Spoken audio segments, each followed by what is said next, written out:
I have started a series of case study videos to share examples of clients who worked with us, what was their goal, how we worked on it, which strategies we used, and what is the result they got. Today's case study is about success of an engineering and manufacturing company in improving cash flow by liquidating excess inventory. The purpose of this sharing is that you might get some inspiration to start working on such issues. After all, these are real people like you and me who got real results in similar businesses and similar situations.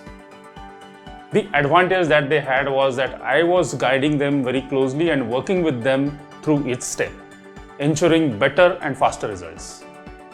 This client of mine, 20 years in business, had acute cash flow challenge and piled up huge inventory. This was impacting in multiple ways.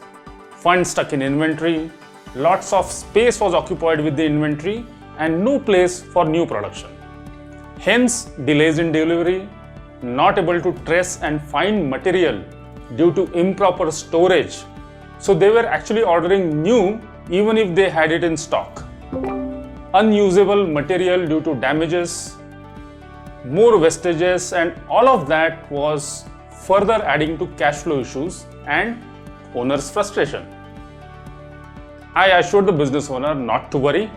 I have committed the same mistakes in my earlier water treatment EPC business, and I know exactly how to get rid of this. In this video, I am only explaining the corrective actions, that is damage control measures, and not the preventive measures to keep inventory in control. That's the topic for another video for later. So we decided the goal: reduce the inventory level from 3.5 crores to 1.5 crores. That is, liquidate 2 crores of excess inventory. Now, I had the blueprint ready for him, as I had done it for myself and guided other coaching clients also. So this is how we brought down the inventory. Step 1 was to list and categorize. We started with making a list of all the items and added different tags, that is categories. We tagged them as unusable, sellable, or scrapped, which cannot be used or sold. We then categorized the items value-wise, such as high value, medium value, and low value. Now first, for the usable items, we circulated the list to production, stores, design, proposals, and salespeople.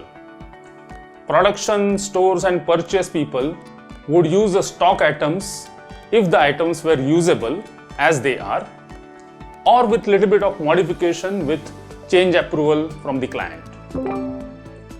These changes would be like using a 2-inch wall instead of a 1.5-inch wall, or using a KSB pump instead of a Kirloskar pump, etc. Design people started considering the stock items for new BOMs. Proposals and sales people started offering the specifications of stock items in their proposals. The list was updated every week so that everyone was aware of the inventory items. We used some of the items as service pairs or a stopgap arrangement to solve clients' issues. It at least got us goodwill and future business. Now second, for the sellable items, there were 2 categories: assembled equipment and components. We reached out to our friendly competitors and contractors who were likely to use these items in their systems, offered them a very good price and terms, and got rid of it faster. Yes, there was a compromise on price, but cash flow was more important than profit at that time. We were also able to sell some assembled equipment at a premium, as we promoted it as X-Stock assembled system, which will save your time and effort. We actually posted the X-Stock equipment on social media, sent out emails, and called the prospective clients. We also bartered some of the items from our stock, which our competitors needed, against the material in their stock, which we could use and sell. And lastly, for scrap items, we were clear by now that these items could not be sold or used. The only way to get rid of them was to scrap it. These items were in stock for a long time. Most of it was obsolete, outdated, or damaged, and couldn't have been either used ever actually. Although there was no monetary gain in this transaction, we at least got our space cleared. Also, these items would have remained in the inventory forever. So the best option was to actually scrap them. While doing all of these, we prioritized the action based on the value. So high value items were given extra attention for liquidation.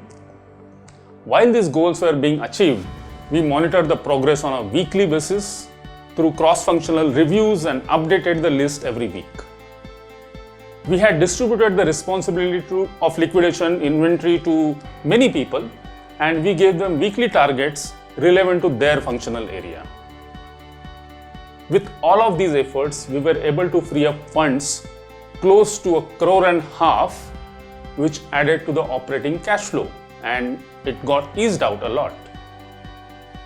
This was a specific time-bound corrective action taken up on war footing basis to improve cash flow by liquidating inventory, and it took us around 3 months to get that result. The business owner then understood the importance of controlling the inventory, and we started working on preventive measures, which, as I said, is the topic for another video.